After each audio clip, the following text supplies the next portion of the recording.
Okay, Sarah, well, congratulations for the win. You must be absolutely over the moon with the team's performance. Yeah, absolutely. We knew going into the Ireland game it was going to be a physical and tough challenge for us, and the Irish certainly were relentless all the way through the game. But to get the win in the way that we did, we went behind and then we lost a player. So to pull together and get that win at the end was fantastic. And you mentioned losing a player. You faced a couple of challenges during the game. You were down at one point.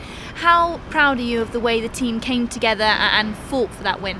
Absolutely. We spoke in the build up to the game about becoming a team and pulling together as one for each other, and there's certainly times in the game when that counts more than ever, and certainly when you go down to 14 players, then that's you have to do that more than ever, and I think it sort of gave us the sort of kickstart that we needed, because that's when we went and scored the winning try and Abby Scott got it. So it just shows you that sort of mental intensity that you have to give a little bit more when you're down, and it certainly worked in our favour, I think. Absolutely. And mentioning some of the Bristol players, what was it like playing out there with fellow Bristol players but also against?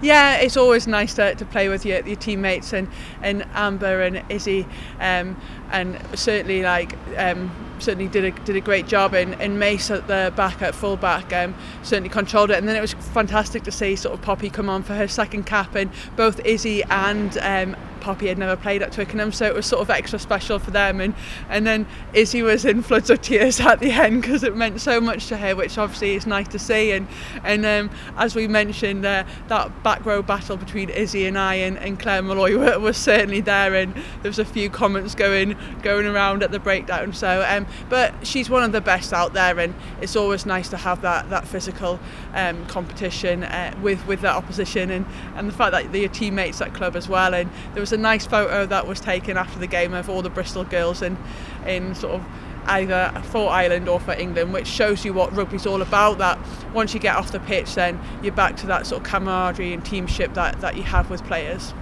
Brilliant. And you mentioned Twickenham there. I mean, for anyone to play at Twickenham, but to lead out your team at Twickenham, what was that like? How special was it? Yeah, it certainly is a special moment, and you kind of, because you're so sort of in the moment of what you have to do next and where you have to be, you kind of have to remember to soak it up, and sort of standing there and sort of running out when the big fireworks are going off. It's certainly a very proud moment, and sort of just standing back and soaking up like the people that came to watch us and taking it all in, and it's probably more something that you look back on and think about than actually at the time, because you're very focused on the job in hand. But yeah, it's certainly a moment that lasts with you in your career, that's for sure.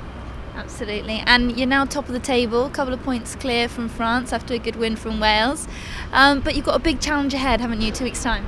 Yeah, huge. I mean, we've always said along before the competition that we take one game at a time, and we've certainly built through the competition so far, and built on our performances, and we've got the results as well, and especially since Wales beat France, we know that we've always known that they've got huge threat, and will come to the Stoop in a week's time and do exactly the same. So we're thinking no further ahead than the Wales game.